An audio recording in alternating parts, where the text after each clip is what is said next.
Batman is a creature of the night.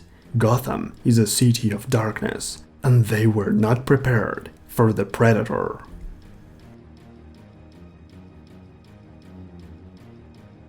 The first attack happens in a junkyard, where Predator kills a dog and the owner. Inside the man's trailer, the monster listens to the TV, where a new boxing champ is crowned, and the creature gets a new target. The boxing champ is sponsored by one of Gotham City's crime lords, and he celebrates his victory on the penthouse of an expensive hotel. The Predator attacks and the boxing champ is slaughtered. Later in the crime scene, the GCPD and Batman assume that the crime is part of a gang war between crime lords. As Batman leaves the scene, Predator watches him closely. Batman interrogates the suspects, but can't find any evidence that connects to the murder. He returns to Wayne Manor, but it doesn't take long before Batman is summoned again. This time, the whole boxing team sponsored by gangsters has been slaughtered. Batman realizes that this is beyond a simple gang war, and he picks up some evidence from the crime scene. Batman analyzes the soil he took from the scene, and finds out that it comes from a junkyard. He knows where to go now, but first there is a meeting between crime lords to discuss the current situation. The Predator crashes the meeting and attacks the crime lords with his advanced weapons. Batman arrives and finally comes face to face with the monster. One of the gangsters shoots the Predator, allowing it to escape. The Predator is wounded and goes back to the junkyard. Batman follows him and the confrontation begins. Batman uses the magnetic crane to drop tons of twisted metal on top of the monster, but the Predator survives and attacks Batman with his laser weapon. Batman is seriously injured. Using a remote control, he summons the Batmobile, crashes Predator with a vehicle and climbs inside to escape. Predator recovers and throws a spear at the fleeing Batmobile, injuring Batman even more. Batman's body is completely damaged, and Alfred takes care of him while he recovers. In the meantime, the Predator continues his manhunt and goes after the most powerful crime lords, slaughtering them without mercy. Gordon tries to contact Batman, but the bat signal goes unanswered for days. With the criminals eliminated, the power returns to City Hall and to the mayor of Gotham. He commands Gordon to stop the serial killer, to make him look good. But just as he gives that order, the Predator annihilates the mayor. Gordon is forced to go on television to break the news about the mayor and about Batman deserting Gotham. The Predator is pleased, but Bruce is not.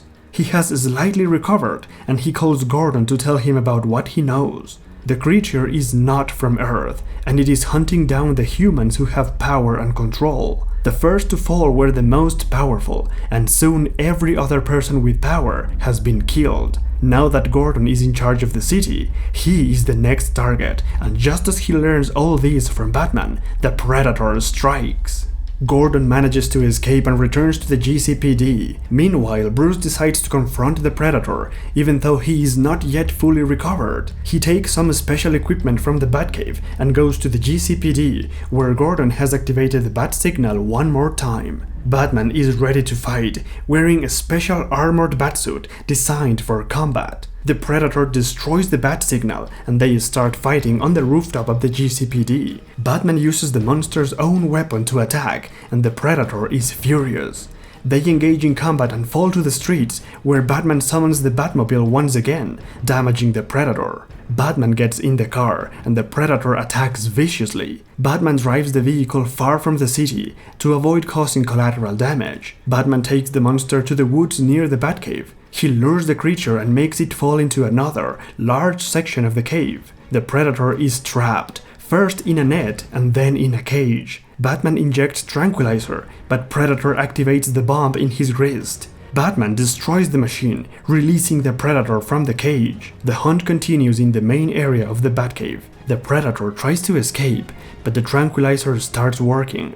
Slowly, the Predator removes his mask, revealing his true and hideous face. The Predator attacks Batman by surprise, and the giant penny falls on top of the Dark Knight. Alfred comes down to the cave with a shotgun and blasts the Predator. The monster is wounded, but not down. The Predator escapes from the cave, while Alfred helps Batman with a giant penny. Bruce removes his helmet and follows the trail of blood of the Predator across Wayne Manor and into the forest near the mansion. Bruce attacks the wounded Predator with a baseball bat and knocks the beast unconscious. It is then that a giant spaceship comes from the sky and several Predator creatures come down. They surround Batman, and the leader gives the wounded Predator a massive sword. The creature then says the words, "Understand, rules," and then kills itself with the sword. The leader then takes the sword and gives it to Bruce as a trophy before they take their deceased and leave Earth on their spaceship. Moments later, Alfred finds Bruce in the woods and he learns what just happened. He wonders if they will ever return, but Bruce tells him that they won't, because now they know what lives in Gotham.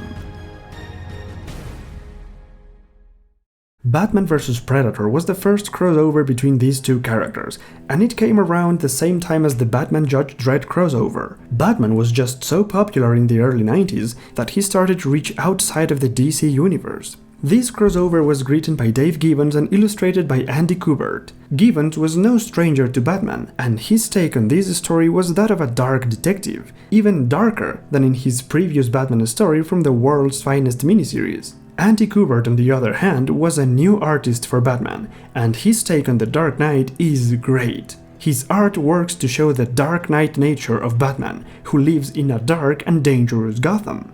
Both Gibbons and Kubert did a great job bringing the ultimate menace of the Predator to Gotham.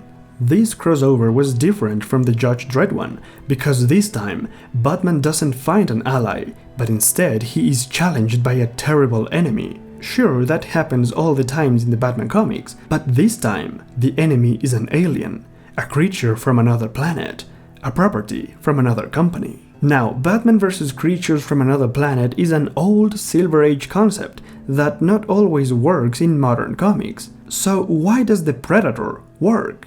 The answer is simple. The Predator franchise is a mix between science fiction, action, and horror, and those three elements are also present in all the Batman comics. The technology that Batman uses, his vehicles, his gadgets, are all born out of the science fiction genre. His fighting abilities, acrobatic skills, and his peak strength make him one of the best characters when it comes to action. And the concept of Batman as a creature of the night that strikes terror in the heart of criminals has pure horror elements. Batman vs. Predator was published in 3 issues, and each of them contains one of these genres entirely.